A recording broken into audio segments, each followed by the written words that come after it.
Selamat pagi jemaat yang saya kasih di dalam Tuhan Yesus Kristus. Kita akan mulaikan ibadah kita pagi hari ini. Oke ya, kita akan lanjutkan materi pelajaran kita. Kalau minggu lalu kita sudah belajar tentang sejarah hermeneutik, khususnya perjuangan dua tokoh reformasi, Martin Luther dan John Calvin, untuk menegakkan hermeneutik yang benar. Kenapa ini perlu diperjuangkan? Karena sekali lagi, walaupun Alkitab yang dipegang sama, ayat yang dibacakan ayat yang sama, tetapi kalau hermeneutiknya salah, cara menafsirkan Alkitabnya salah, maka kebenaran yang ditangkap salah, artinya ketidakbenaran ya, walaupun sumbernya sama Alkitab. Nah, jadi kalau kita lihat banyak penyimpangan praktek iman dan praktek ibadah gereja-gereja zaman sekarang di akhir zaman ini, ya mereka memegang Alkitab yang sama dengan kita. Mereka membaca ayat-ayat yang sama dengan kita. Tetapi karena hermeneutik mereka hermeneutik yang tidak sehat, maka ajaran yang dihasilkan adalah ajaran yang salah. Otomatis praktek iman Kristennya pun praktek yang salah ya. Jadi kita kalau Martin Luther dan John Calvin memperjuangkan ini di masa lalu, khususnya dalam gerakan reformasi, saya katakan kita melakukannya di zaman sekarang ya. Kita mengajak gereja-gereja yang kita lihat memakai hermeneutik gaya bebas ya dalam menafsirkan Alkitab untuk bertobat ya, untuk kembali ke hermeneutik yang sehat. Jadi ini yang kita lakukan. Nah, sebelum kita masuk materi lanjutan, saya ingin berikan gambaran sedikit ya. Kalau kemarin terpaksa saya memakai kata konyol untuk menunjuk kepada gaya penafsiran Alkitab yang sangat bebas, yang tidak menerapkan kaidah-kaidah atau prinsip-prinsip yang benar, yang sehat. Saya kasih gambaran sedikit ya di sini. Nanti kita lihat apakah jemaat bisa menangkap ini sebagai satu kekonyolan atau tidak ya. Nah, ini peristiwa nyata yang saya baca dari salah satu bukunya John MacArthur ya. Dia memberikan gambaran bahwa cara orang-orang Pantekosta karismatik kebanyakan, mayoritas, cara mereka menafsirkan Alkitab itu seperti ini ya. Dan nanti kita bisa lihat, karena kita sudah belajar tentang kekudusan Allah ya, kita bisa lihat bahwa cara-cara menafsirkan Alkitab seperti ini, memperlakukan ayat-ayat dalam Alkitab ini seperti ini, itu sebenarnya sudah masuk ke dalam tindakan yang tidak menghormati kekudusan Allah ya. Jadi kita sebenarnya harus hati-hati banget di sini, tapi ini realitasnya. Oke, saya coba bacakan ya.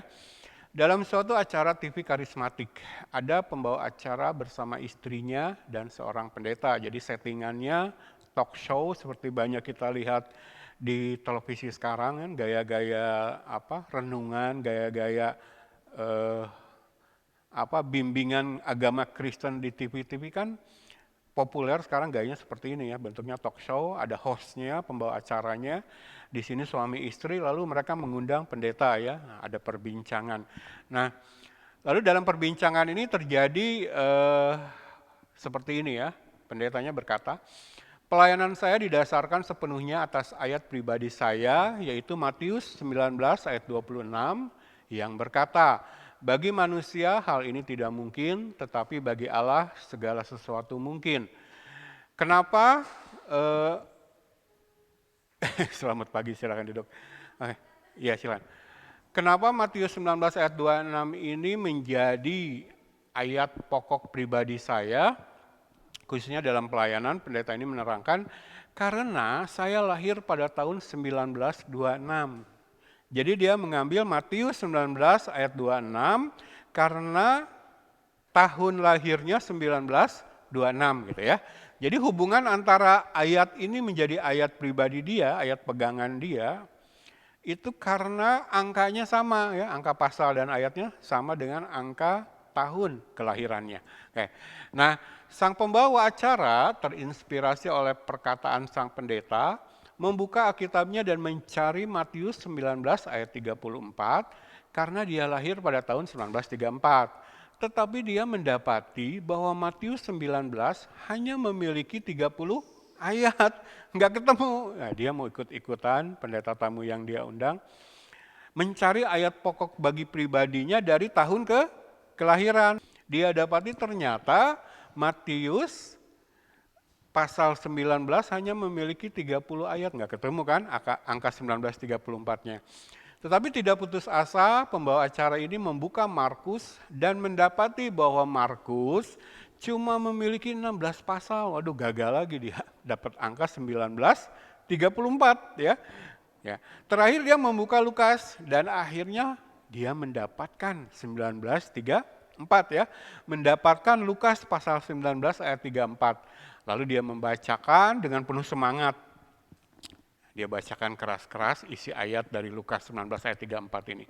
Kata mereka, Tuhan memerlukannya. Wah, mendapatkan isi ayat seperti ini, betapa gembiranya ya si pembawa acara ini. Dengan gembira dan antusias si pembawa acara melompat dan berseru, Tuhan memerlukan saya. Yang kemudian disambut hadirin di studio dengan seruan, haleluya, amin. Wah, riuh tepuk tangan seperti biasa ya. Gaya-gaya atau suasana ibadah Pantekosta karismatik ya, ketika jemaat terkesan dengan apa yang diperkatakan oleh orang yang di mimbar, lalu mereka sambut seperti ini, haleluya, amin, wah segala kemuliaan bagi Allah, bagi Yesus, tepuk tangan meriah ya. Tetapi di tengah kemeriahan sambutan audiens di studio ini, istrinya menyela, tunggu dulu, kau tidak bisa memakai ayat ini. Ayat ini berbicara tentang keledai. Jadi ketika teks dalam Lukas 19 ayat 34 ini menuliskan kata mereka Tuhan memerlukannya, yang diperlukan di sini adalah keledai. Ya. Jadi seketika setelah istrinya menyela, memberitahu bahwa ayat ini ditujukan kepada seekor keledai, pecahlah gelak tawa di studio ya. Jadi yang tadi orang berseru haleluya, amin, puji Tuhan, segala kemuliaan bagi Yesus, sekarang pecah menjadi gelak tawa yang tak tertahankan ya. Jadi ayat ini yang dia maksudkan untuk menjadi ayat pegangan pribadi dia, karena melihat angka pasal dan angka ayatnya sama dengan tahun kelahiran dia, ternyata tidak cocok karena ayat itu ditujukan kepada seekor keledai ya. Jadi coba jemaat saya ajak untuk merenungkan dari kisah nyata ini, betapa pelayanan gereja dalam tanda kutip sekarang sudah memperlakukan firman dalam Alkitab sampai seperti ini ya. Ya mungkin ketika bincang-bincang ini tidak ada maksud melawak gitu, tapi cara mereka memperlakukan Alkitab itu seperti kita pakai minggu-minggu lalu sudah mengarah ke konyol ya. Nah ini loh, dibikin main-main. Kalau kita kemarin sempat singgung ayat tahunan, saya mengajak loh gembala-gembala yang masih mempraktekkan pembagian ayat tahunan untuk merenungkan, apakah layak firman dari Allah yang kudus kita perlakukan seperti itu, gitu ya. Coba saya mengajak gembala-gembala jemaat di sini, kalau di tempat ini kita sudah melakukan, daripada membagikan ayat emas tahunan secara acak, walaupun mereka mengklaim tuntunan Roh Kudus, tapi ayatnya dipilihin yang bagus-bagus gitu kan, yang jelek enggak, ada timnya. Dulu di gereja saya termasuk yang suka diberi tugas memilih. Betul loh, memilih ayat-ayat. Memang di awal-awal saya diberi tugas tuh biasanya gembalanya sudah memilih ayat-ayatnya. Saya tinggal ngetik, lalu di print, lalu dipotong-potong gitu kan, mengerjakan. Tetapi kesini gembalanya bilang udah Dani aja yang pilih ayatnya gitu loh. Jadi mereka mengatasnamakan Roh Kudus yang memimpin memilih ayat-ayat, tapi biasanya yang dipilih ayat-ayat yang bagus saja. Nah, daripada memperlakukan Alkitab seperti itu, kenapa enggak? Kalau memang visi dari gembala adalah memberi bekal firman untuk dipakai penuntun jemaat selama 1 tahun ke depan, kenapa enggak bikin tema khusus PA pendalaman Alkitab di bulan Desember Januari gitu, dua bulan full, katakanlah kalau kali 4 pertemuan hari Minggu, jadi 8 kali pertemuan di Desember dan Januari, ada PA dengan tema khusus sebagai bekal jemaat mengarungi tahun yang baru. Kenapa nggak seperti itu? Daripada membagikan ayat emas tahunannya. Jadi saya mengajak kita merenungkan loh, seringkali dalam kehidupan kita di masa lalu kita memperlakukan firman yang kudus ini tidak selayaknya. Jadi ini contoh ya. Oke. Nah dari contoh ini kita mendapati gambaran bahwa apa yang kita sebut sebagai cara menafsirkan Alkitab yang konyol ini kita kelihatan ya. Nah kalau kita pakai kata konyol, nah sebenarnya saya sendiri agak kurang pas ya memperkatakan ini di mimbar karena jemaat tahu nggak sih arti kata konyol? Kadang kan di rumah orang tua sering memperkatakan kepada anaknya. Tahu nggak sih arti kata konyol itu apa? Ini ya saya lihat dulu. Coba kita lihat dulu ya arti kata konyol. Menurut Kamus Besar Bahasa Indonesia. Nah kata konyol ini memiliki pengertian ini ya. 1, tidak sopan, kurang ajar. 2, kurang akal, agak gila. 3, tidak berguna, sia-sia. Jadi pas saya bilang ketika saya mendapatkan pengertian ini dari Kamus Besar Bahasa Indonesia, saya bilang pas kalau kita tujukan kata konyol ini kepada orang-orang yang memperlakukan firman ayat-ayat dalam Alkitab dengan cara yang seenaknya ya, cara menafsirkan seenaknya. Jadi coba kita renungkan, perhatikan arti kata konyol ini. Yang nomor 1 ya, tidak saja konyol itu tidak sopan, tapi sudah kurang ajar. Bukan lagi kurang akal, tetapi sudah agak gila ya di sini dikatakan.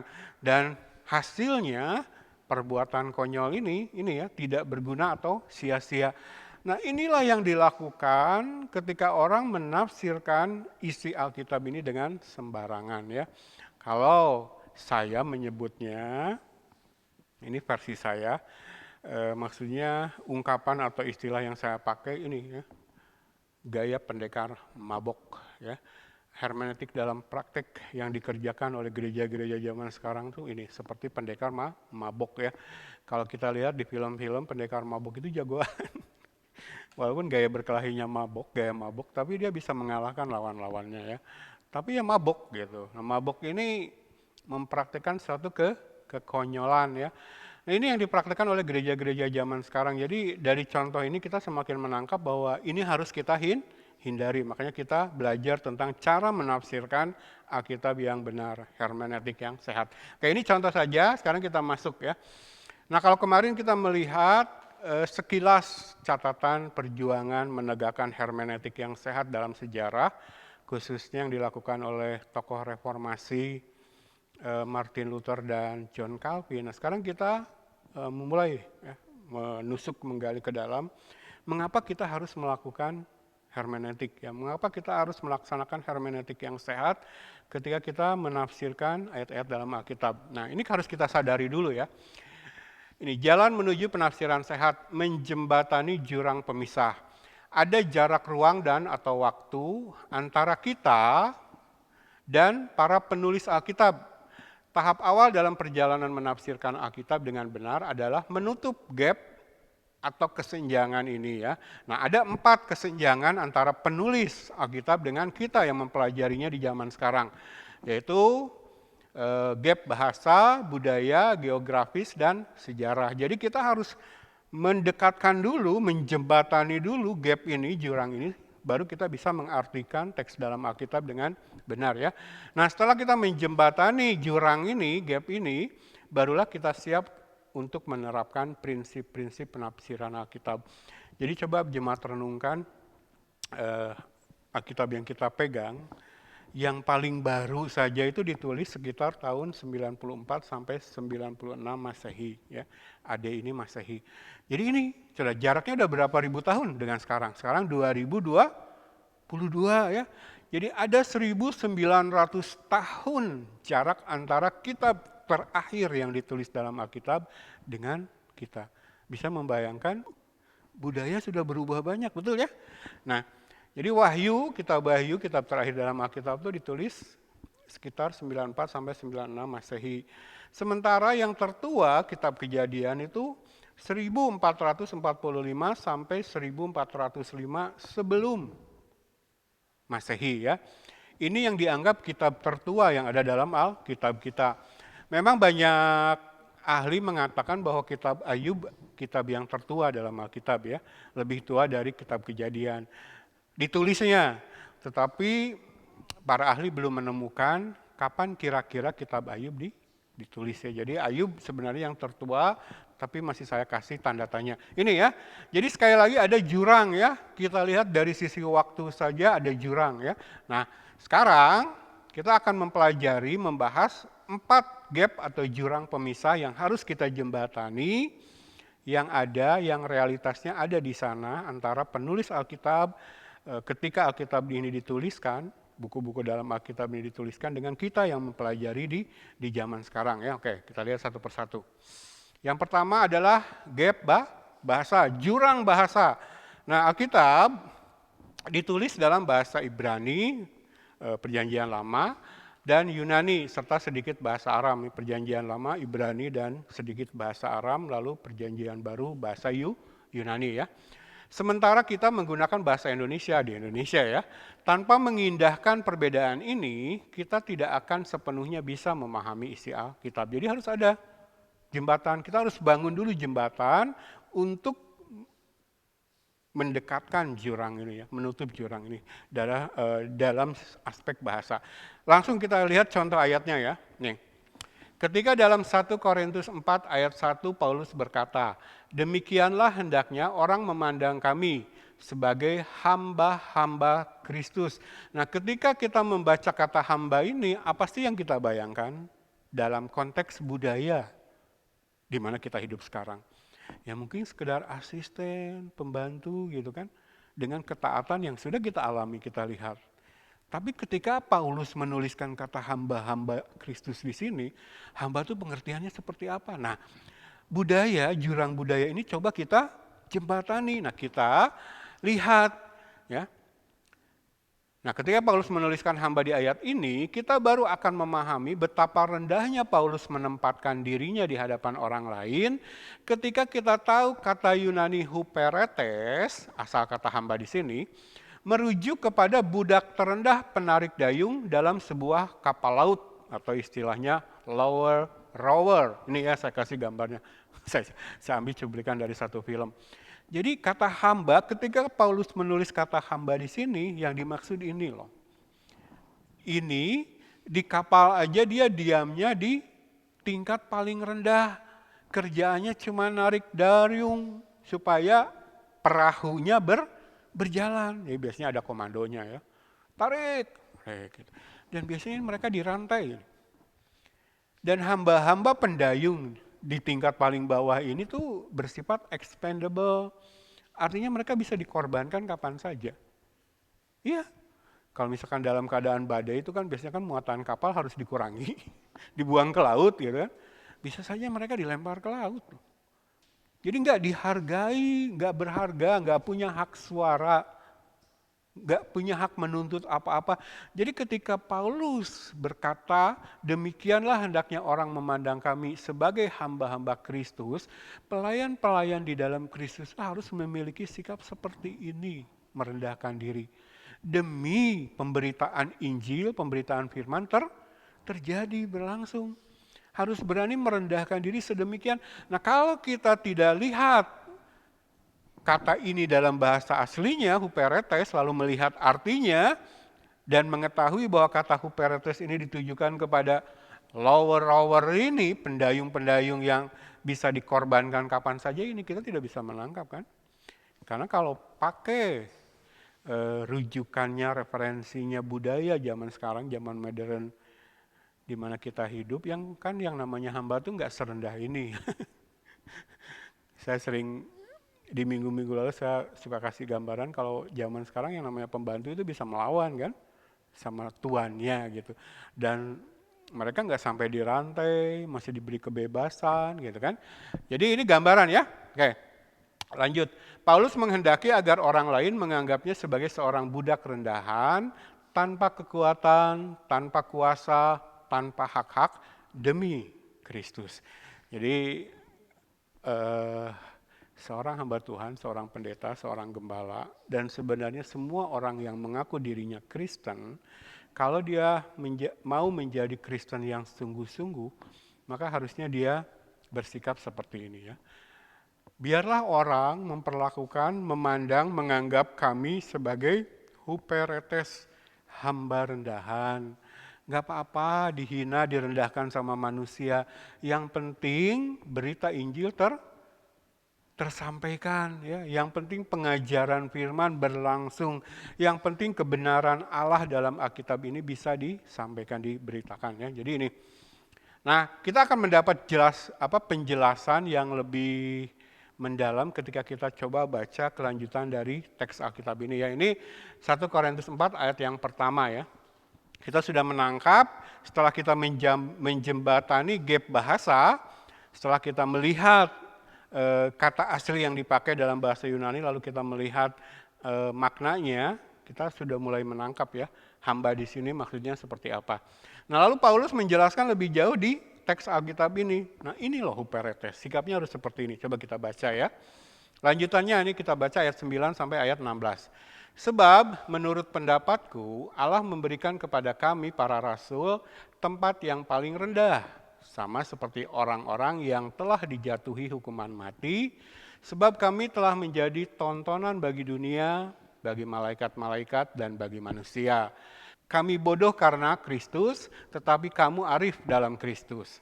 Kami lemah, tetapi kamu kuat. Kamu mulia, tetapi kami hina. Sampai pada saat ini kami lapar, haus, telanjang, dipukul dan hidup mengembara. Kami melakukan pekerjaan tangan yang berat.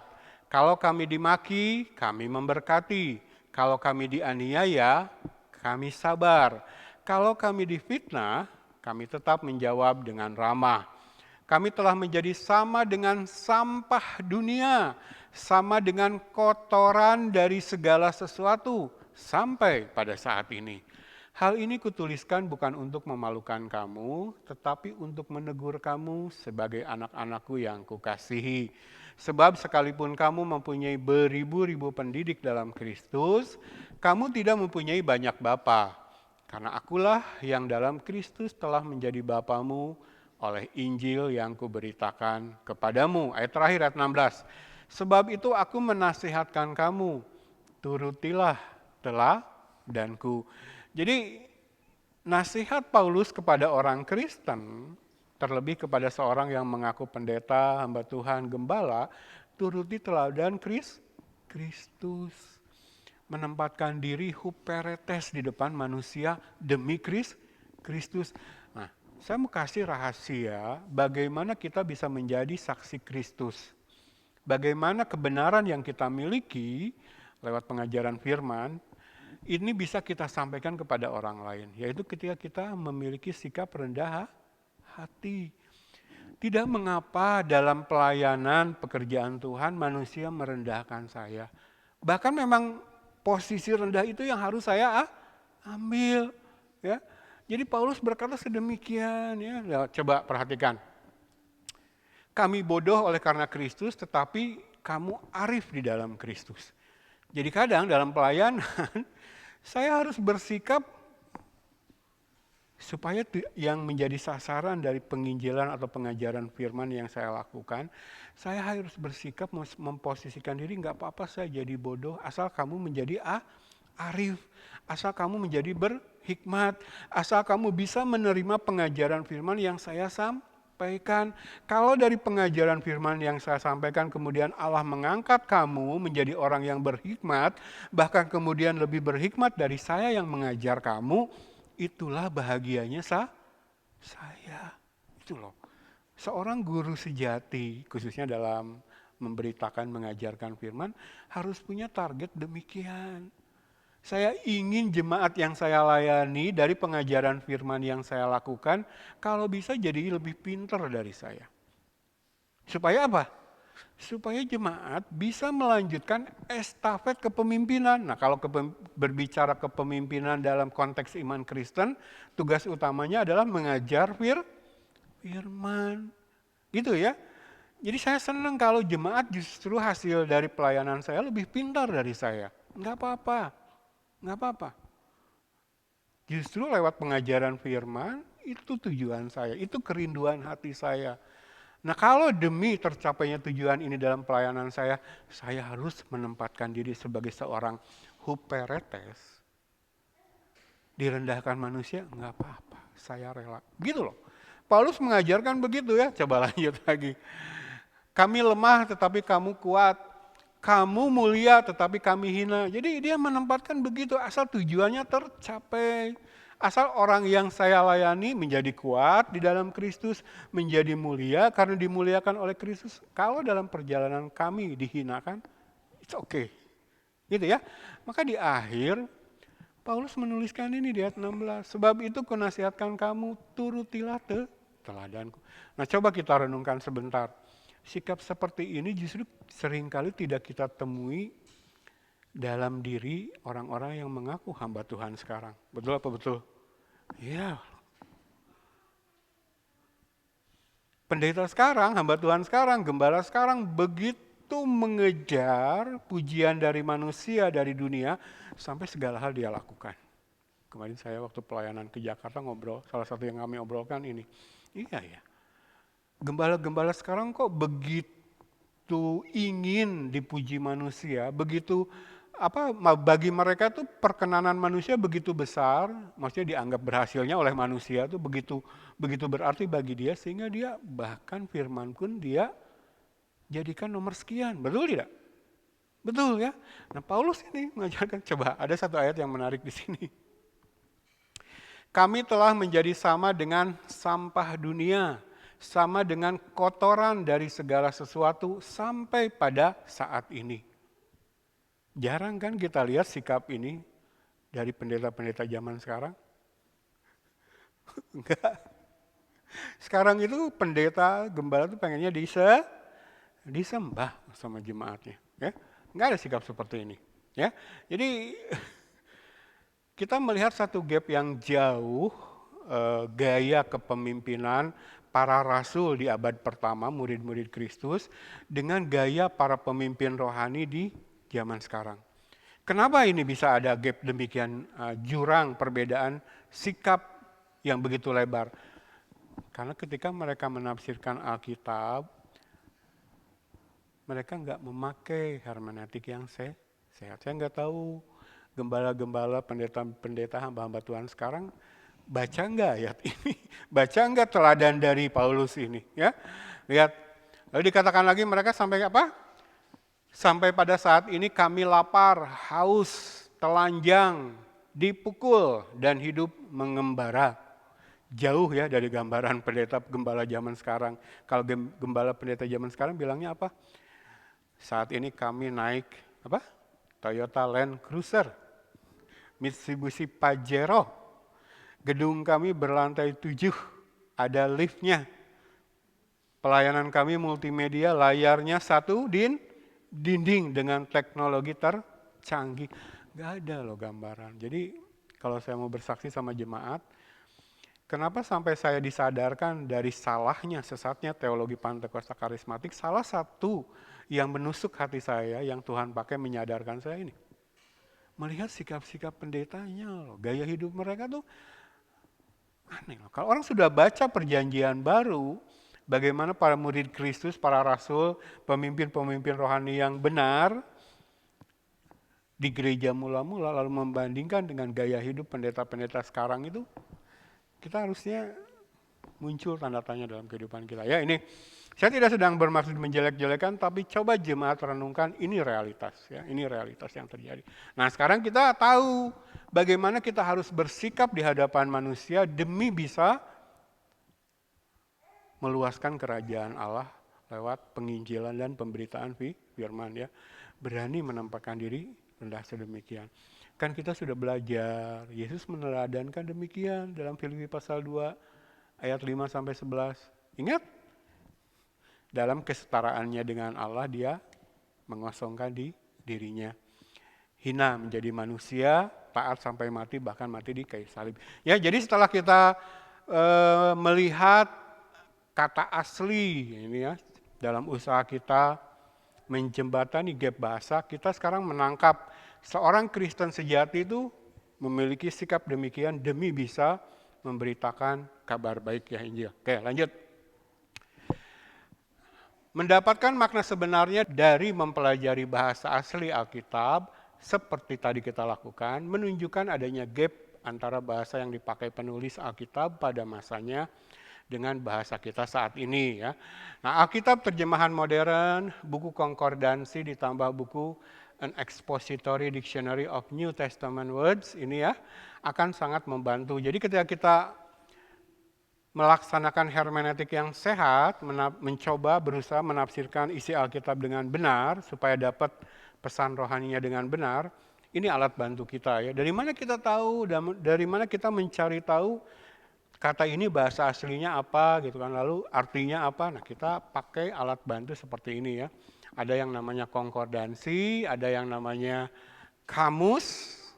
Nah, sekarang banyak ya di toko-toko yang sudah berbahasa Indonesia pun banyak. Jadi kalau kita ada kemauan untuk belajar dengan serius, ini sudah ada. Bahkan kalau kita punya koneksi di internet, sebenarnya kita bisa cari di internet ya. Jadi jangan jadi alasan, oh ini kan bahasa Inggris, jangan ya. Atau wah ini kan kalau beli mahal. Nah, kalau soal beli mahal, memang seorang Kristen yang mau belajar firman serius harus berani investasi ya. Jadi daripada beli buku-buku yang aneh-aneh kan ya paksakanlah beli buku ini ya, salah satu ini ya. Atau kita bisa pakai kalau saya kan kebiasaan jemaat di sini pasti sudah hafal memakai alat rujukan dua Alkitab bahasa Inggris ini ya. Kalau enggak NASB, King James. Jadi ketika kita melihat ayat apa Alkitab ini menuliskan seperti apa, lalu Alkitab ini menuliskan seperti apa, itu akan menjadi referensi dalam kita belajar mencari makna kata itu yang sebenarnya dalam bahasa aslinya ya. Jadi ini pedoman terakhir. Memiliki 2 atau 3 buku seperti ini akan lebih baik untuk kita bisa membandingkannya. Jadi kalau saya di rumah, kamus Alkitab saya buka paling tidak 3 buah dari 3 pengarang yang berbeda. Lalu konkordansi saya punya paling tidak 2 atau 3. Karena kalau kita mencari arti satu kata dari satu kamus, itu akan diteguhkan, dikuatkan ketika kita buka kamus kedua lalu sama ditulis gitu kan arti dari kata. Jadi ini usaha kita dalam menjembatani yang pertama yaitu gap bahasa. Oke, berikutnya. Lalu yang kedua ada gap budaya ya. Nah, perbedaan budaya kuno dan budaya sekarang adalah kesenjangan lain yang harus dijembatani dalam studi Alkitab. Jika kita tidak memahami budaya saat Alkitab ditulis, kita tidak akan pernah mengerti artinya. Saya kasih contoh ya. Mengapa Yohanes dalam Injilnya, pasal yang pertama, ayat yang pertama menuliskan, pada mulanya adalah firman. Firman itu bersama-sama dengan Allah dan firman itu adalah Allah. Ini Yohanes sedang menjelaskan atau menceritakan tentang Yesus ya. Nah, kenapa Yohanes tidak langsung saja menuliskan bahwa Yesus pada mulanya adalah Allah? Jadi ketika Yohanes sedang menjelaskan pribadi Yesus, Yohanes berkata pada mulanya adalah firman. Firman itu bersama-sama dengan Allah, lalu firman itu adalah Allah. Kenapa sih repot harus bawa-bawa kata firman di sini? Kenapa nggak to the point aja? Yohanes berkata, Yesus ini adalah Allah. Kita lihat. Nah, kalau kita menjembatani gap budaya, kita akan menangkap mengapa Yohanes berbuat demikian. Oke ya. Waduh. Kenapa kok? Kenapa? Hah? Oh, jatuh. Kayak Koko ya, suka jatuh. Oke, lanjut ya. Penggunaan kata firman atau dalam bahasa Yunaninya logos, di sini firman di sini pakai kata logos. Penggunaan kata firman oleh Yohanes memiliki 2 tujuan. Yang pertama bagi orang Yunani, kata logos dalam filsafat Yunani menunjuk kepada suatu energi spasial, suatu kekuatan kosmik ada di mana saja dan kapan saja yang menjadi penyebab segala sesuatu ada. Yohanes mengatakan kepada mereka, kepada orang Yunani, bahwa energi spasial atau kekuatan kosmik itu adalah firman yang menjadi daging dan menunjuk itu kepada pribadi Yesus. Jadi kalau jemaat mempelajari filsafat Yunani, mereka itu memiliki kepercayaan seperti ini ya, bahwa segala sesuatu jadi Yang menciptakan tuh ini, energi spasial, kekuatan kosmik. Ya, jadi saya kasih gambaran seperti ini. Energi spasial itu apa sih? Energi yang menempati semua ruang yang ada. Jadi dia ada di mana saja. Jadi kalau kita memandang sebelah kita kosong ya, nggak ada apa-apa. Nah di sana mereka katakan, mereka percaya ada energi spasial ini. Pokoknya setiap ruang di alam semesta ini ditempati oleh energi spasial ini. Nah, ini kekuatan kosmik ya. Kosmik itu alam semesta ini. Mereka percaya bahwa ada suatu kuasa, ada suatu power, ada suatu kekuatan di alam semesta ini yang mengatur segala sesuatu, bahkan menciptakan segala sesuatu. Jadi kalau kita melihat segala sesuatu ada yang menciptakan ini ya. Penyebab segala sesuatu kekuatan kosmik. Nah, Yohanes ketika memberitakan tentang Yesus sengaja memakai kata logos. Kata firman. Karena bagi mereka logos ini menunjuk kepada kekuatan spasial kosmik ini. Nah ketika Yesus turun ke dunia menjadi manusia, Yohanes katakan ini loh yang kalian selama ini sembah atau pahami sebagai logos. Ya. Bukan kekuatan kosmik, bukan kekuatan spasial, bukan energi spasial, tetapi satu pribadi. Allah. Dia yang menciptakan segala sesuatu. Jadi dia langsung menunjuk kepada Yesus ya. Jadi ini tujuan yang pertama kepada bangsa Yunani. Lalu tujuan kedua, nih ya. Yang kedua bagi orang-orang Yahudi. Kata firman selalu menunjuk kepada manifestasi dari Allah. Dan firman Tuhan adalah Allah memancarkan kepribadiannya. Maka ketika Yohanes berkata firman itu telah menjadi manusia dan diam di antara kita, Yohanes 1 ayat 14, Yohanes sedang mengidentifikasi Yesus Kristus yang berinkarnasi adalah sungguh-sungguh pancaran pribadi Allah. Jadi ketika Yohanes menunjuk Yesus, mengidentifikasi Yesus sebagai firman, Yohanes kalau dalam perumpamaan bahasa Indonesia itu sekali dayung 2-3 pulau terlampaui ya, sambil menyelam minum air. Jadi dengan melakukan satu hal, Yohanes sedang menyasar 2 target ya dari pendengarnya ketika dia memberitakan Injil. Yang pertama orang-orang Yunani lewat kata logos, lalu yang kedua orang-orang Yahudi. Jadi dengan memperkatakan Yesus sebagai firman, bagi orang-orang Yahudi itu mereka dalam pemahaman mereka kalau mereka berbicara tentang firman itu sesuatu yang mewakili pribadi Allah ya, pancaran dari Allah. Nah, Yohanes berkata bahwa Yesus adalah pribadi Allah. Yesus adalah pancaran sempurna dari Allah ini ya. Jadi 2 sasaran ini terpenuhi ketika Yohanes memberitakan Injil dengan memperkatakan Yesus adalah firman. Pada mulanya firman itu bersama-sama dengan Allah dan firman itu adalah Allah. Jadi sekarang kita tahu alasan kenapa sih Yohanes nggak langsung bilang bahwa Yesus adalah Allah ya. Kenapa harus pakai kalimat yang lebih panjang. Nah setelah gap budaya ini kita jembatani, kita menggali, mempelajari pemahaman tentang firman. Baik dalam masyarakat Yunani maupun dalam masyarakat Yahudi, kita sekarang mengerti, kita sekarang bisa menangkap.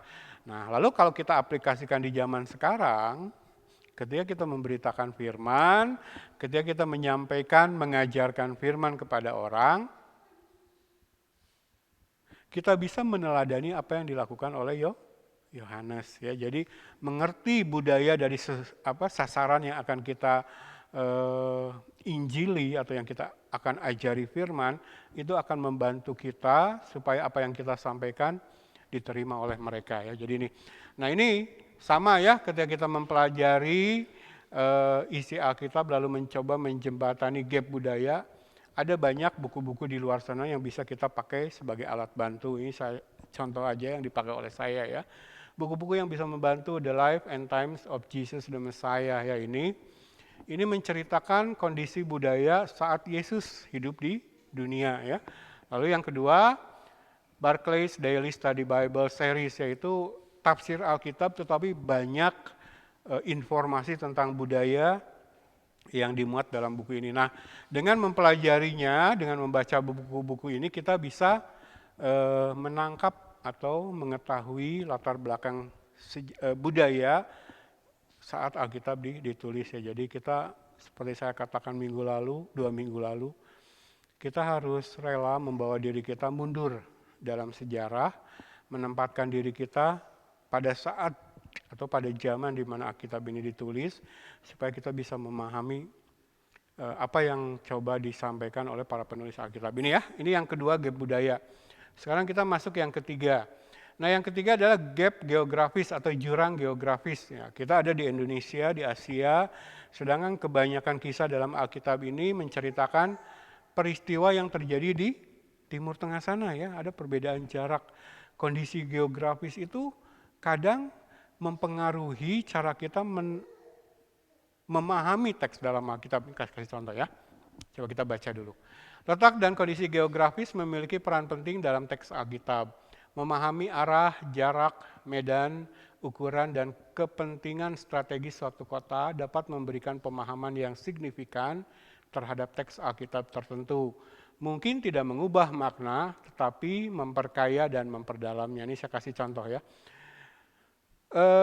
Wahyu pasal yang ketiga menulis tentang kondisi jemaat, kondisi iman jemaat yang dikatakan sebagai suam-suam kuku ya. Nah, kalau kita belajar secara geografis wilayah di mana Rasul Yohanes dulu menuliskan apa yang dia tuliskan dalam kitab Wahyu, kita akan semakin mengerti ya. Coba, air suam-suam kuku yang kotor yang mengalir ke Laodikia memiliki kualitas yang jelek dibanding mata air panas di kota terdekatnya Hierapolis atau aliran air pegunungan yang dingin dan jernih di kota Kolose. Dengan pengetahuan ini kita akan memahami maksud dari perkataan Yesus yang hendak memuntahkan jemaat Laodikia dari mulutnya karena iman mereka yang suam kuku ya. Jadi ini Laodikia, di sini dikatakan airnya suam kuku, hangat, nggak jelas gitu, nggak enak pokoknya. Karena percampuran dari sumber air panas yang ada di kota Hierapolis dan sumber air dingin di kota Kolose ya. Nah, lalu kedua sumber air ini mengalir lewat yang namanya Lycus River dan sampailah dia di Laodikia ya. Ini saya kasih hasil penggalian, penemuan, ini saluran-saluran air yang dipakai zaman itu. Jadi di satu sisi ada sumber air panas, di satu sisi ada sumber air dingin. Nah, kedua-duanya mengalir ke kota Laodikia, sampai di kota Laodikia menjadi air yang suam kuku. Hangatnya nggak enak gitu. Gitu ya. Nah, iman jemaat di Laodikia, ketika Yohanes menuliskan, digambarkan seperti kondisi air di Laodikia. Suam kuku, tidak panas, tidak dingin.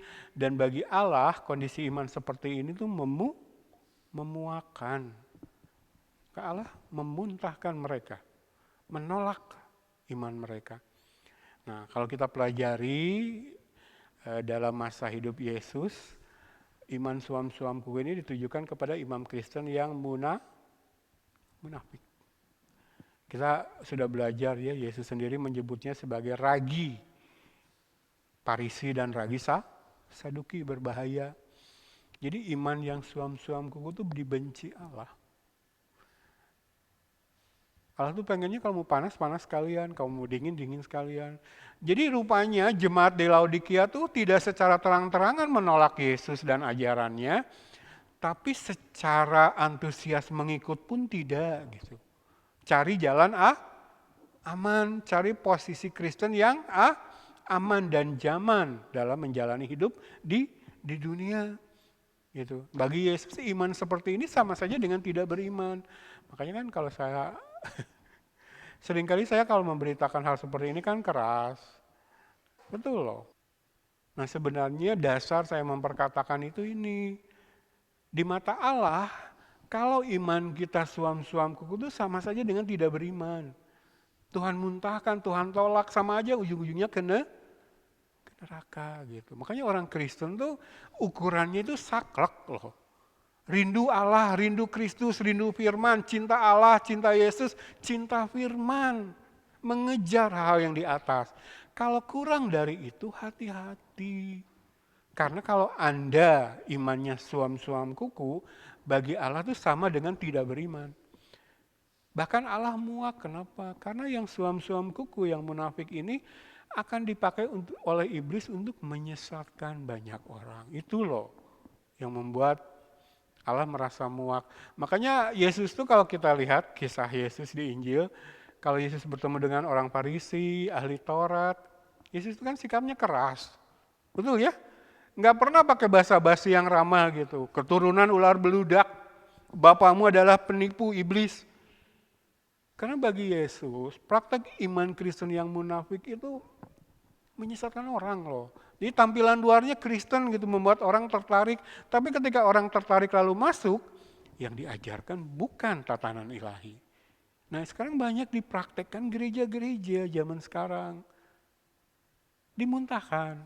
Makanya kalau saya berhadapan dengan orang yang seperti itu, sudah dinasihati yang benar, yang baik tidak mau terima, saya bilang mendingan udah gak usah Kristen sekalian dah. Ujungnya sama, Anda ke neraka juga. Bahkan kalau suam-suam kuku munafik seperti ini lebih berbahaya, tapi karena menyesatkan banyak orang. Nangkep ya? Makanya coba kalau baca Matius pasal 23, coba baca perkataan keras Yesus terhadap orang-orang yang munafik ini. Celakalah kamu. Ya, baca coba Matius pasal yang ke-23. Ya. Nah, dengan memahami geografis, sekarang kita bisa menangkap kenapa Yohanes menuliskan seperti itu. Kenapa iman yang suam-suam kuku seperti yang dipraktikkan oleh jemaat Laodikia dicela, ditegur dengan keras, dipanggil untuk bertobat. Ya, kalau mau ngikut Yesus, ngikut Yesus. Berani melepas hak kepemilikan atas apapun yang kita miliki di dalam dunia. Kita sudah belajar ya 2 minggu yang lalu. Itu menjadikan Kristus itu milik satu-satunya. Berani? Ya tantangannya. Nah, jadi setelah kita melihat kondisi geografis, sekarang kita bisa memahami. Nanti kita akan lihat contoh-contoh lain ya. Oke. Nah, contoh yang kedua nih, soal gap geografis. Bukit Zaitun, tempat di mana Yesus berdoa di Taman Getsemani sebelum dia ditangkap lalu disalib ya, adalah tempat di mana kemuliaan Tuhan hinggap setelah naik meninggalkan Yerusalem dan Bait Allah. Saat Yesus nanti kembali dalam segala kemuliaannya, dia akan turun dan menginjakkan kakinya di bukit itu. Pengetahuan geografis tidak saja memampukan kita untuk memvisualisasikan banyak teks Alkitab, tetapi juga menemukan hubungan antar teks yang tersembunyi. Kalau kita lihat dalam peristiwa Yesus berdoa di Taman Getsemani, ketika kita membaca teks perjanjian lama di Yehezkiel 11 ayat 23 dan Zakaria 14 ayat 4, maka kita akan menangkap peristiwa Yesus berdoa di Taman Getsemani menjadi lebih mendalam ya artinya. Karena ternyata secara geografis Taman Getsemani ini disebut dalam Yehezkiel 11 ayat 23 sebagai tempat di mana kemuliaan Tuhan hinggap setelah meninggalkan Bait Allah dan Yerusalem. Karena kan bangsa Israel berdosa, memberontak kepada Allah.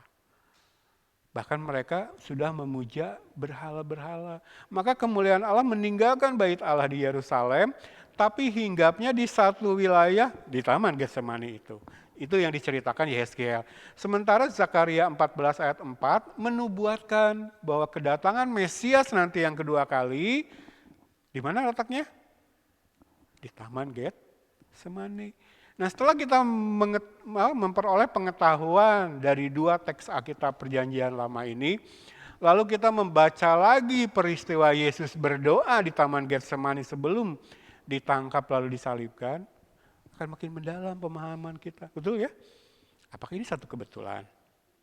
Kenapa Yesus berdoa di Taman Getsemani sebelum ditangkap dan disalibkan? Nah dengan pengetahuan Alkitab ini yang menghubungkan lokasi geografis khususnya Taman Getsemani ini kepada teks dalam Alkitab di Perjanjian Lama, maka pemahaman kita akan mendalam. Dan biasanya yang begini itu akan membuat pelajaran firman itu bertahan di pikiran kita. Jadi sekarang kalau kita ingat peristiwa Getsemani itu lebih kuat ingatan kita. Karena ini ya, kita melihat hubungan teks yang sebelumnya tersembunyi, seolah-olah tidak ada hubungan antara teks Yehezkiel, lalu Zakaria, tapi setelah mengetahui, mempelajarinya dalam ikatan geografis, ternyata tempat yang disebut di 3 ayat ini sama. Itulah Getsemani ya, tempat Yesus berdoa. Maka pemahaman kita akan teks Alkitab menjadi lebih mendalam ini ya. Oke. Peta Alkitab atau Bible Atlas yang baik dengan keterangan-keterangan tambahan akan membantu kita dalam hal ini. Nah, kalau dalam mempelajari gap geografis ini, menjembatani ini ya, alat bantu kita yang disebut Atlas Alkitab. Dan Atlas Alkitab sekarang bagus-bagus. Jadi nggak cuma peta isinya, tapi setiap daerah atau wilayah di peta itu ada keterangannya ya. Dan sekarang ada yang berbahasa Indonesia sudah ada ya. Di internet pun banyak kalau kita mau cari. Ini ya. Jadi gap geografis kita coba jembatani dengan cara seperti ini. Oke, lanjut. Yang keempat, yang terakhir, gap sejarah atau historis. Terakhir, mengetahui informasi sejarah di balik satu teks Alkitab membantu pemahaman kita akan teks tersebut. Saya ambil contoh peristiwa ini ya. Dalam Injil Yohanes, ini ya, pasal 18 ayat 28 sampai pasal 19 ayat 16, kunci untuk memahami interaksi antara Pilatus, orang-orang Yahudi, dan Yesus bisa dipahami berdasarkan pengetahuan akan sejarah. Ketika Pilatus berkuasa di Yudea, dia membuat marah orang-orang Yahudi dengan membawa apa yang dianggap orang-orang Yahudi berhala ke Yerusalem. Beberapa waktu kemudian, orang-orang Yahudi melaporkan Pilatus kepada Kaisar Tiberius ketika dia menyinggung mereka dengan tindakan yang serupa. Tiberius menjadi kurang simpati terhadap Pilatus. Maka dalam upaya menghindari konfrontasi lain dengan orang-orang Yahudi, Pilatus membiarkan Yesus untuk disalibkan. Mengapa Pilatus takut? Ya itu, karena dia memiliki track record yang jelek dan jabatannya sedang dipertaruhkan. Jadi waktu Yesus dibawa ke Pontius Pilatus, kan sebenarnya Pilatus setelah menginterogasi Yesus mendapati bahwa Yesus tidak bersalah. Makanya dia sempat bertanya kan kepada orang-orang Yahudi yang meminta Yesus disalibkan. Aku tidak menemukan kesalahan pada orang ini.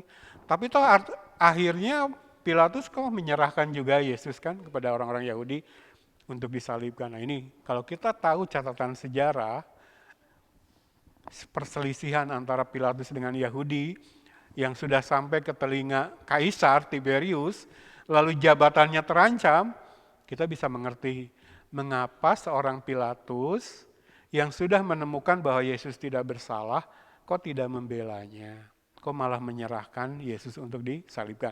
Jadi dengan mengetahui sejarah masa itu, kita bisa memahami ya. Karena dulu tuh saya sempat simpati loh ke Pilatus. Ya itu karena Pilatus sempat bilang, aku tidak menemukan kesalahan gitu pada Yesus.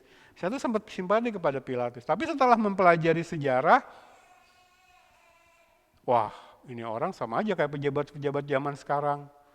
Ya, karena takut kehilangan jabatan, mengorbankan orang yang tidak bersalah gitu ya. Jadi ketika kita menjembatani gap sejarah, kita bisa menangkap makna dari peristiwa. Lanjut ya. Oke, ini satu lagi contoh tentang gap sejarah.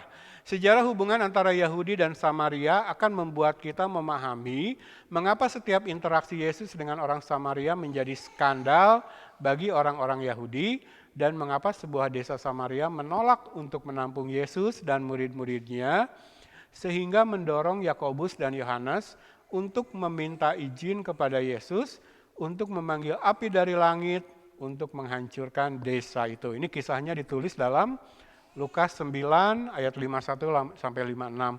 Jadi dalam perjalanan pelayanannya Yesus bersama murid-murid sempat sampai di satu desa Samaria, tapi kedatangan mereka ditolak. Nah ketika kedatangan Yesus dan murid-murid ini ditolak, reaksi murid-murid sampai semarah ini. Sampai mereka minta izin memanggil api dari langit untuk menghancurkan desa itu. Nah kalau kita baca selintas kisah ini, heran nggak? Kok kedatangan ditolak di satu desa sampai mau menghancurkan desa dengan apa? Api dari langit sampai separah itu. Nah kalau kita belajar sejarah, perselisihan timbul antara orang Yahudi dengan orang Samaria. Kenapa sih mereka begitu saling membenci? Kita akan mengerti ya. Jadi gap sejarah itu dijembatani, kita memahami sejarah hubungan antara Yahudi dan Samaria, maka kita bisa menangkap ya. Jadi di situ. Satu buku yang bagus untuk ini membantu kita adalah The Zondervan Pictorial Encyclopedia of the Bible. Jadi buku ensiklopedia Alkitab sangat membantu. Sekali lagi ini pun sudah ada yang berbahasa Indonesia ya. Karena kalau ensiklopedia itu ketika ada kata Samaria, cari kata Samaria itu diterangkan ya, termasuk sejarah hubungan Samaria dengan Yahudi. Jadi itu ya. Jadi ini 4 gap ini dalam usaha kita melakukan hermeneutik yang sehat, kita coba jembatani. Kita ada usaha, mau bayar harga, mau berlelah-lelah. Karena itu perintah firman, perintah Allah.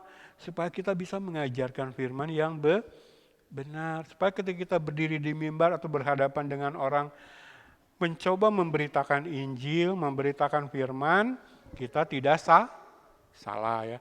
Jadi ini buku-buku ini, apalagi seorang hamba Tuhan, gembala, pendeta itu harus mau investasi. Nah kemarin saya cerita sama istri saya, pernah dalam satu waktu saya membelanjakan uang saya sampai 2,8 juta untuk beli buku-buku ini. Nah bagi saya 2,8 juta waktu itu banyak, itu hasil kerja lama gitu dapat uang segitu. Tapi saya rela membelanjakan itu untuk membeli kamus, ensiklopedia, dan buku-buku ini yang terpakai sampai sekarang ya, ada di komputer saya. Jadi harus ada pengorbanan ya, mau bayar harga. Oke lanjut. Nah ini penutup khotbah saya minggu ini. Coba perhatikan gambar ini. Jemaat tahu nggak ini diambil dari peristiwa apa? Ya, ada yang menjawab di belakang? Abraham membawa anak tunggalnya Ishak. Bukan anak tunggal ya, karena ada Ismail sebenarnya. Abraham membawa anak perjanjian yang dari anak ini Allah menjanjikan Abraham akan mendapatkan keturunan seperti bintang di langit, seperti pasir di pantai di laut. Tapi saat itu Allah memerintahkan Abraham untuk mengorbankan Ishak di atas gunung Moria. Nah dari gambaran ini jemaat nangkep nggak? Kira-kira usia Ishak berapa? Ini loh gambaran umum gereja-gereja kalau menggambarkan peristiwa ini.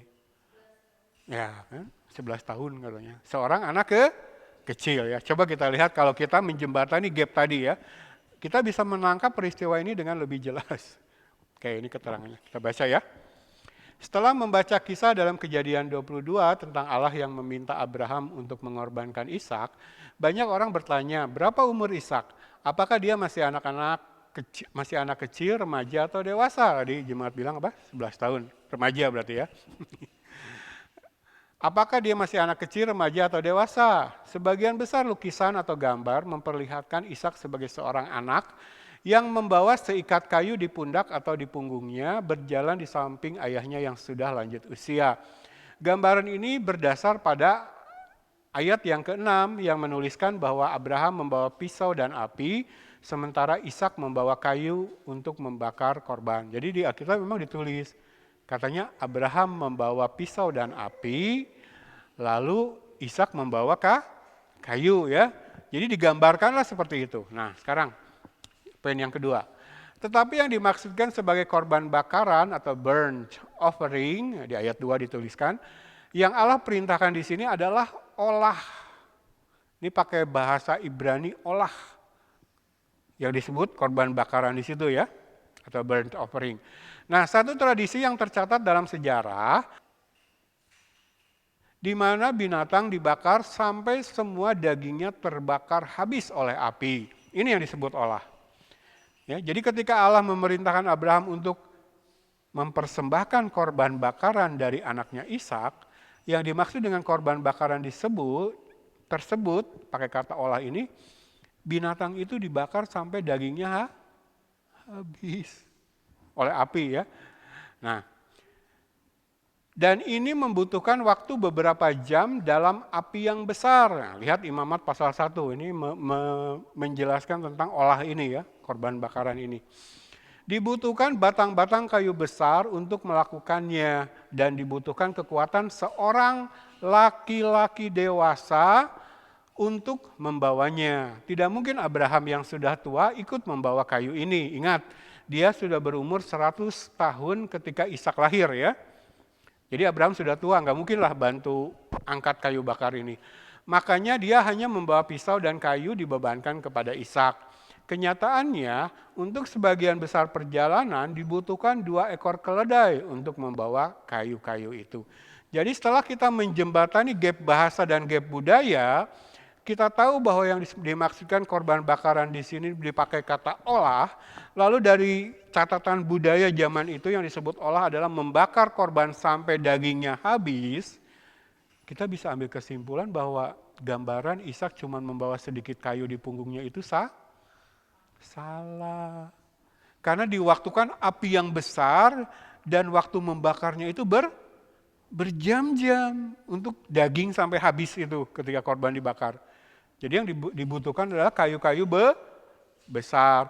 Nah, karena kayu-kayunya besar, bahkan dalam perjalanan dari rumah itu diperlukan 2 keledai untuk mengangkutnya.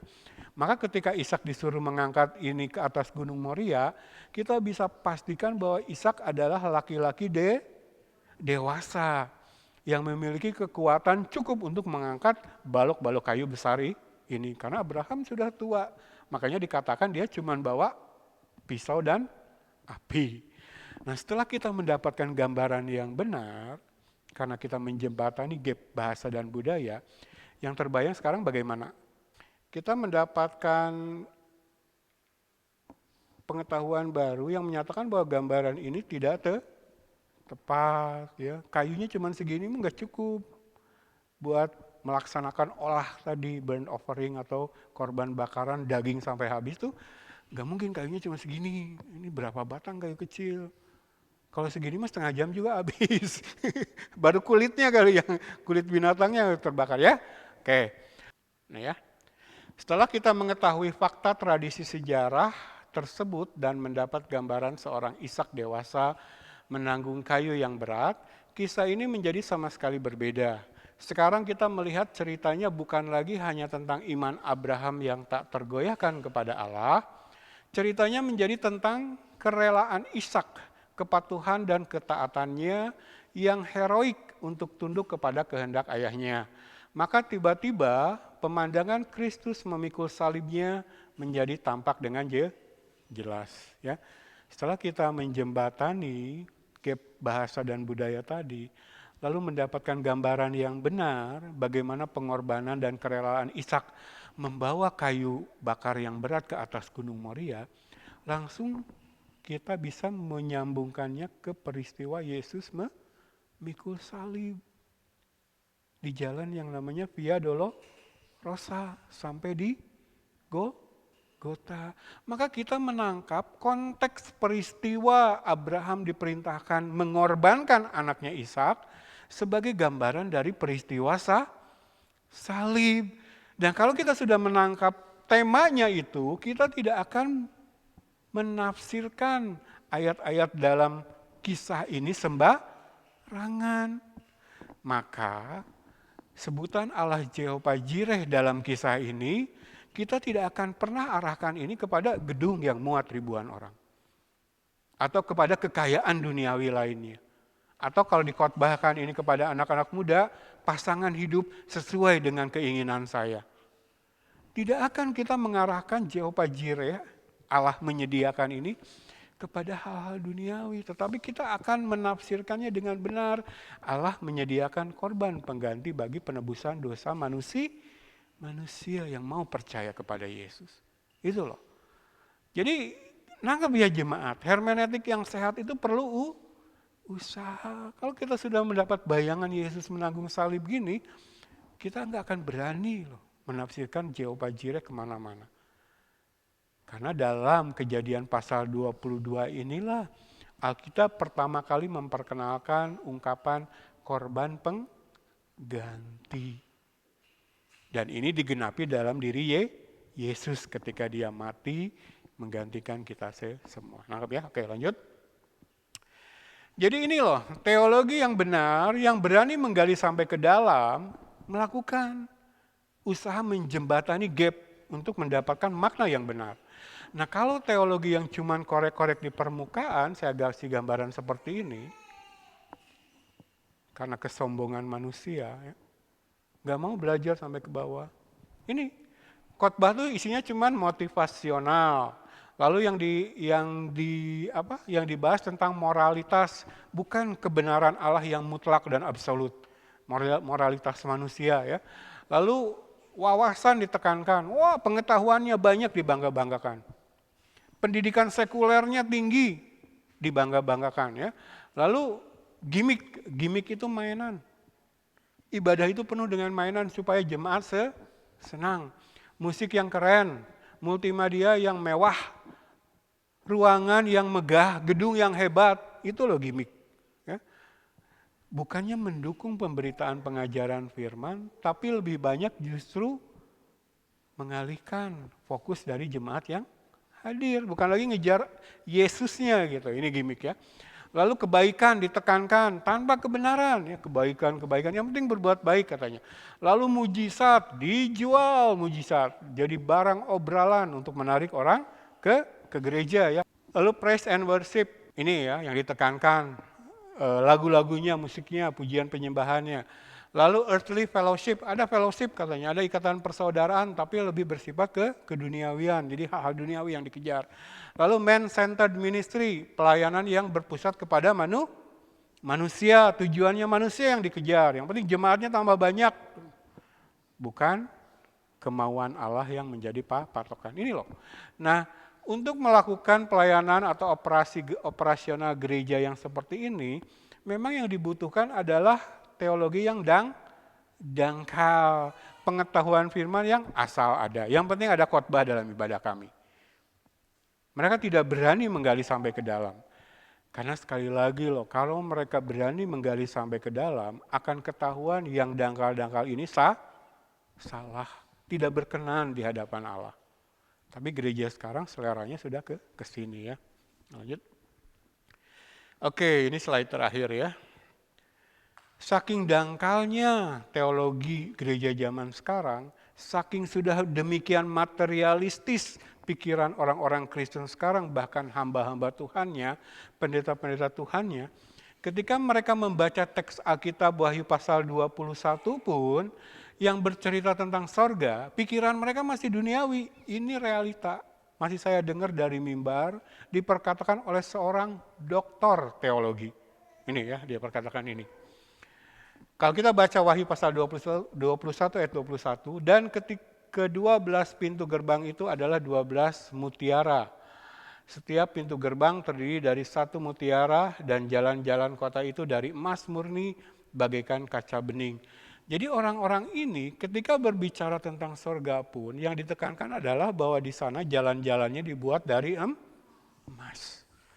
Ini yang bicara doktor teologi loh, di mimbar. Enggak apa-apa kita miskin di dunia katanya. Nanti di sorga jalan-jalannya aja dari emas. Lalu saya berpikir, memang Om mau pergi ke sorga bawa cangkul. Lalu emasnya mau dicangkul, dijual di pasar supaya dapat uang. Supaya bisa beli Toyota Fortuner, saya bilang. Karena kalau kita berbicara sorga dalam konteks iman Kristen yang benar, kerinduan kita bukan jalan dari emas. Ini loh, harusnya dia baca ayat yang ke-3, coba ya, Wahyu 21 ayat 3. Lalu aku mendengar suara yang nyaring dari tahta itu berkata, lihatlah kemah Allah ada di tengah-tengah manusia dan ia akan diam bersama-sama dengan mereka. Mereka akan menjadi umatnya dan ia akan menjadi Allah mereka. Itu loh kerinduan kita orang Kristen benar. Saat Allah tinggal di tengah-tengah kita, saat tidak ada lagi pembatas dalam relasi kita dengan Allah, karena kita sudah sempurna, benar sempurna, kudus sempurna. Sehingga tidak ada penghalang antara kita dan Allah. Allah tinggal di tengah-tengah kita. Ini yang dijanjikan Yesus kepada murid-muridnya dalam Yohanes pasal 14. Aku harus pergi pulang ke rumah Bapak, banyak tempat tinggal. Aku akan menyediakan tempat bagimu, lalu akan kembali menjemput kamu. Supaya apa? Supaya di mana kamu ada, di situ aku ada. Itu loh janji Yesus. Sampai muridnya berkata, Yesus tunjukkan kami jalan ke sana. Itu yang kami rindukan, kata murid-murid Yesus. Di mana engkau ada, kami ada. Kami nggak peduli dengan emas. Jadi ketika membicarakan sorga pun, para guru-guru palsu ini yang dipikir adalah apa dia sangka di sana ada pasar, lalu ada toko emas jualan, sehingga emas di Yerusalem baru bisa saya cangkul lalu jual di toko itu, lalu saya dapat uang banyak. Ini ya, kalau pikiran kita sudah duniawi karena belajar Alkitabnya salah, penafsirannya yang ngaco, gaya pendekar mabuk tadi, maka praktek iman kita akan salah. Jadi nggak sadar dokter teologi ini, pendeta besar ini, membuka kedoknya justru di tengah banyak orang. Oh ini. Contoh gembala hamba Tuhan yang masih duniawi. Coba bayangkan, ketika dia tiap minggu naik mimbar, memberitakan firman kepada jemaatnya, maka teologi keduniawianlah yang dia sampaikan. Maka Kristen yang akan dibentuk adalah Kristen-Kristen yang itu loh. Tuhan bilang apa tadi di Wahyu? Saya nggak mau jemaat yang saya layani menjadi Kristen seperti itu. Percuma. Kristen seperti itu tuh sama dengan nggak Kristen sekalian. Tuhan muntahkan juga gitu. Ini masalah serius surga neraka. Jadi saya mulai, kalau jemaat yang lama beribadah di sini mungkin akan bosen ya. Saya menekankan ini terus menerus. Emang bukan main-main masalah surga neraka itu ya. Jadi jangan lelah introspeksi diri, menguji diri sendiri. Iman Kristen kita seperti apa gitu. Jangan sampai seperti hamba Tuhan ini. Bicara soal surga pun yang dipikir masih hal-hal duniawi ya. Jadi mari kita fokuskan kepada hal-hal di atas. Ya, jadi kalau berkat duniawi lahir ya, percaya. Selama kita setia mengejar kerajaan Allah, mencari kerajaan Allah dan kebenarannya, maka yang lain akan Tuhan tambahkan ya. Asal kitanya jangan malas. Tapi kalau fokus kita masih ke hal-hal duniawi, sementara kita mengaku Kristen, itu berbahaya ya. Jadi bawa ini ke rumah, jadikan perenungan serius ya. Mengapa kita harus belajar hermeneutik yang benar? Karena sekali lagi kita menangkap dari pelajaran pagi hari ini, hermeneutik yang salah akan membawa kita kepada pemahaman yang salah, dan pemahaman yang salah akan membawa kita kepada praktek Kristen yang salah. Mari saya undang jemaat bangkit berdiri. Kita akan akhiri ibadah kita pagi hari ini. Terima kasih Tuhan.